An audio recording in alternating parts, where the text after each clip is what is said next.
walang mapaglagyan ng saya, pasasalamat at karangalan sa aking puso. Simulat sa pool, kaming dalawa naman talaga magkaibigan. At kahit papano, aminado ako na naipahamak ko siya dahil hindi ko naman alam na mangyayari ang ganito. Kilala niya ako, kilala ko rin siya, kilala namin ang isa't isa, hindi nagbabago ang pagtanaw ko ng utang na loob at paghanga sa pananatili niyang may tiwala sa akin. Kaya eto, andito kami, hindi niya ako binigo at hindi ko rin siya bibiguin. Ang katapatan sa ating bansa ang kabayaran sa kanyang pagtitiwala.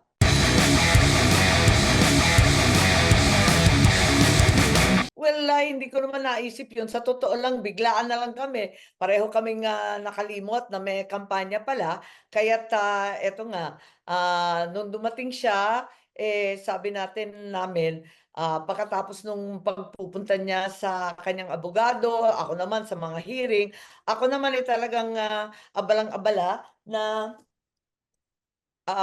kung maaari, kuwan na, magkampanya na kami, nakalimutan namin. So, ora-orada the following day nag-shoot na lang kami. Biglang nakalimutan namin lahat ng politika na abala tayong lahat dito sa pagdampot kay Presidente Duterte. Ma'am, bakit itim yung ginamit sa endorsement sa inyo? Hindi po ba negative na dating parang pagluluksa? Yun na nga, sabi ko nga, bakit nga ba itim? Siya nagpupumiglas na talagang kinakailangan itim. Pagkat ang sabi niya, nagluluksa ang bansa at maraming naghihirap, gutom na ang sikmura, gutom pa sa hustisya. Hindi natututukan ang sadyang problema ng ating bansa, hindi nasusolusyonan. Kaya maraming problema, ang korupsyon, bumalik na naman tayo diyan sa mga krimen na hindi naintindihan.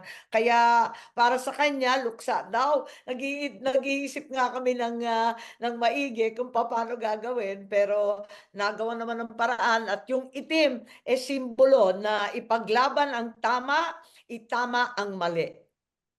Ma'am, hindi daw ba magiging dahilan nyo para hindi nyo makuha ang suporta ng mga supporter ng administration dahil ang impression, mas pinili nyo talaga ang mga Duterte kasi kumalas kayo sa alyansa at ngayon nagpa-endorse kayo kay VP Sara? Para sa akin, pinili ko lamang ang tama. Kapag labag sa batas, hindi tayo pwedeng sumang-ayon at lihis na sa politika. Hindi naman politika at kampanya ang pinakamahalagang bagay sa ating buhay. Ang importante, manindigan, pangatawanan ang tama. Marami ng kamali. Ako hindi ko na naintindihan ang takbo ng administrasyon kung sino yung mga nag-a-advise.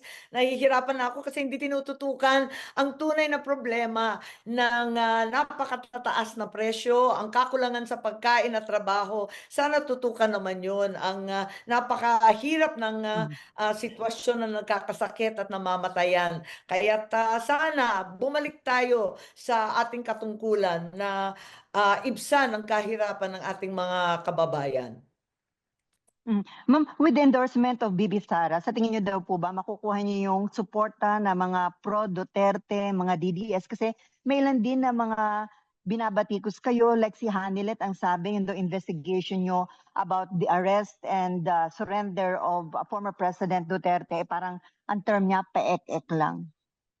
Wag na nating pakinggan ang kung ano-ano lang tayo at eto nga, wala akong testigo. Yung iba gustong-gusto na magkaroon pa ng iba pang hearing dahil bitin nga doon sa issue ng pagdating ng mga ICC dito sa Pilipinas. Yung iba naman, sabi naman na talagang napakahirap dahil hindi pa mapaliwanag yung eroplano. Kaso wala akong testigo Kaya't eto nga, naalala ko bigla na kailangan pala mangampanya kaya kinakailangan siguro tutukan muna yung ating pangangampanya muli. Ma'am, nasa Cebu kayo ngayon, i-endorse na rin ba kayo ni Governor Gwen Garcia o liligawan niyo pa siya para i-endorse kayo?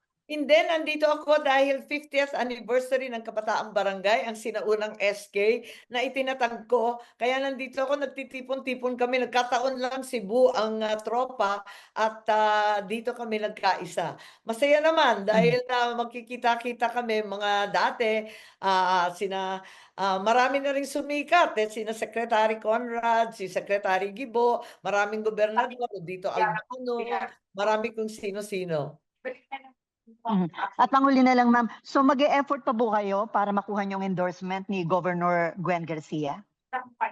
Ay, tignan natin kasi ang balita ay nagtatampo raw sa akin, hindi ko maintindihan kung bakit. Ngunit ako, ang akin, nung October pa, alam ko na magkakaroon ng problema ng bardagulan sa politika na hindi ko gusto. Kaya sinabi ko na mulat sa Mm. talagang independent na ako. Kaya mas maigi na ma-independent na ako nung umpisa pa lang. Yun nga lang, sumama ko sa alyansa, syempre dahil sa lawag, sa anak ko, na gobernador doon. Pero talagang sa lokal na lang ako sasama at mas madali. Tignan natin kung iikot din ang iba't ibang tropa. Total, talagang labo-labo na rin yung mga partido ngayon. Nananatili akong NP, so nationalista pa rin ako. Okay. Ma'am, thank you. Si Ana Los Baños po ang susunod. Hi, Yes, ma'am. Mian. Ma'am, Kumusta follow ka? up lang. Opo, okay lang po. Ma'am, follow up lang. Yung sabi niyong itim na theme ay galing po kay VP Sara? Siya po ang may gusto na yun ang maging theme po ng poll ad niyo? Oo nga, siya ang nagsasabi na wala siya sa mood, na talagang itim at luksa ang pakiramdam ng nakararami katulad niya. Ako naman, sabi ko, paano gagawin ng political ad yan? Makakabenta ba yan? Di ba nakakalungkot? Tignan natin at parang totoo nga naman, parang hindi naman angkop na magsayaw-sayaw, hindi naman tama na magmomotor. Wala na sa lugar sa panahong ito na napakahirap ng dinadanas ng ating mga mamamayan. Tama din siya. At saka ang itim, syempre nandyan yung pangalan ko, I trust Amy Marcos. At yung aming paninindigan ay sinasakop rin ng itim na ipaglaban ang tama, itama ang mali. Mm.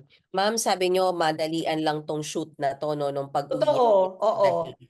Ma'am, I need to ask directly, ito po ba ay resulta or sort of reward ni VP Sara sa inyo after the series of hearings that you conducted about the ICC arrest of his father? Ay, Reward po ba ito o paano ba?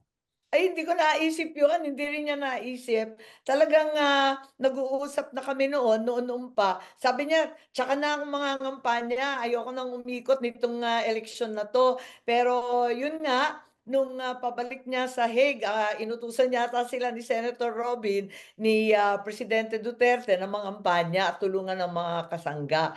Yun ang nangyari. So palagay ko, marami namang nagpapasalamat. Ako higit sa lahat, walang mapaglagyan ng saya, pasasalamat at karangalan sa aking puso. Simulat sa poll, kaming dalawa naman talaga magkaibigan. At kahit papano, aminado ako na naipahamak ko siya dahil hindi ko naman alam na mangyayari ang ganito. Kilala niya ako, kilala ko rin siya, kilala namin ang isa't isa, hindi nagbabago ang pagtanaw ko ng utang na loob at paghanga sa pananatili niyang may tiwala sa akin.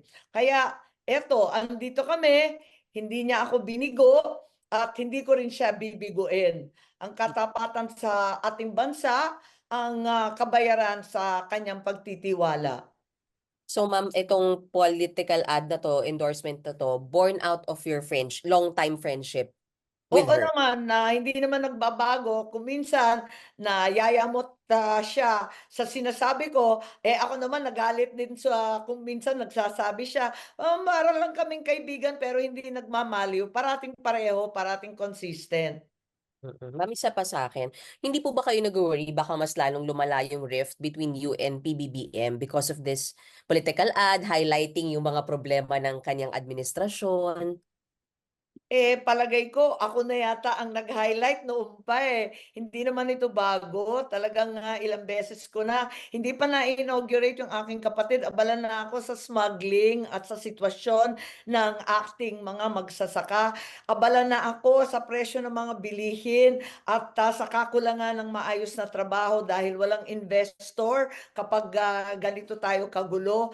At, higit sa lahat hindi ko talaga maintindihan kung ano ang nangyayari at sino ang namamahala sa palasyo na imbes na tutukan ang sadyang problema ng bansa kung ano-anong pinapasukan na paghihigante at pang-aapi. Hindi kami naggalaban, hindi kami nakipag ah, ah, tunggalian sa napakahabang panahon, halos 4 na dekada, para lang mang-api ng iba. Hindi ito ang turo ng aking ama. Kaya hindi ko alam kung saan 'to nanggagaling at hindi ako papayag ng ganito. So Alam hindi naman ninyo noon pa, 'di ba? Hindi pa nakakaupo, inauguration pa lang, abala na ako sa smuggling ng agricultural product, abala na ako sa mga magsasaka at sa ating, land reform. Abala na tayo dun sa Maharlika Fund, dun sa, People's Initiative na babaguhin sa pamamagitan ng suhulan ng ating saligang batas. Abala na ako sa budget ng 2024 at 2025 kung saan linustay ng bonggang-bongga ang pera ng bansa. Kaya, hindi ito bago at, siguro maintindihan na lamang ako na hindi na tama ang landas ng administrasyon na nanghihinayang talaga ako. Para sa akin, malaking trahedya sa amin 'to. so hindi kayo nag-worry na lalong maging mas malayo kayo o magkaroon ng hinanakit sa isa't isa, kayo at ang Pangulo? Walang ganong worries sa inyo, ma'am? Well, para sa akin, sana 'wag masamain. Alam ko nagtampo dahil, dun sa hearing. Pero kung tutuusin yung unang hearing, hindi ko naman akalain na yun ang sasagutin nila. Malay ko ba kung anong sasagutin? Kaya nga ako nagtatanong tulad ng sambayanan, hindi ko alam ang sagot. At ang dai-dai nila, padagdag sila ng padagdag, akala ko naman handang-handa. Nung iba-iba na yung sagot nila at, waring, nagkanalan sila, abay hindi ko nasagot yun, hindi ko na pananagutan yun. Ang akin lamang, abutin ang katotohanan at, iwaksi ang lahat ng hindi tama, labag sa batas, labag sa, batas pati ng Diyos dahil sa pang-aapi sa matatanda at may sakit. Ma'am, sorry, last na po talaga on my part. Ma'am, itong endorsement ni VP Sara, given yung inyong standing sa mga surveys ngayon, no, you think enough para kahit papaano maipanalo at maituloy niyo yung second term po ninyo? Ako hindi masyadong nag-iisip ng politika ngayon, medyo distracted ako, medyo na-trauma ako dun sa nangyayari.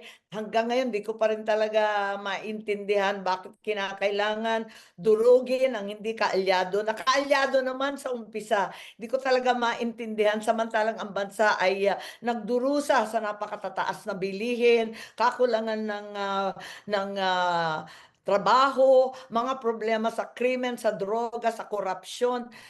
Dapat tutukan na natin 'yan. So, kung, makakadagdag at kung hindi, alam ninyo ang, tama ay tama, ang mali ay dapat labanan. Thank you so much, ma'am. Ma'am, si Mean naman po, Corvera, Net25. Okay, hi Mayan. Good afternoon, ay good morning pa. Ma'am, yung follow-up ko lang, sabi niyo kanina, ah, hindi na tama yung landas. Ibig sabihin, ah, yung banat kasi yan dun sa Marcos administration yung poll ads niyo. Wala tayong magagawa, talagang, marami ng tuloy-tuloy na kamalian. Hindi ko maintindihan kung sino talaga ang nag-a-advice. Nung bata pa ako, maliit pa ako, hindi naman maliit pero teenager pa ako, sinabi ko na talaga, Malacanang is a snake pit. Nung panahon ng tatay ko yon, kasi kung ano-ano ang, kung sino-sino lumalapit, kanya-kanyang, agenda. Ngayon, ang nangyayari, talagang nakakatakot. Kaya't, sana pinagdadasal ko lagi ang aking kapatid na mabalik sa tamang landas dahil hindi na tama itong mga pangyayari, itong, politika na mapang-api, mangpahigante, hindi na siya ayos. Tutukan natin ang problema ng mamamayan, balikan natin ang ating tungkulin.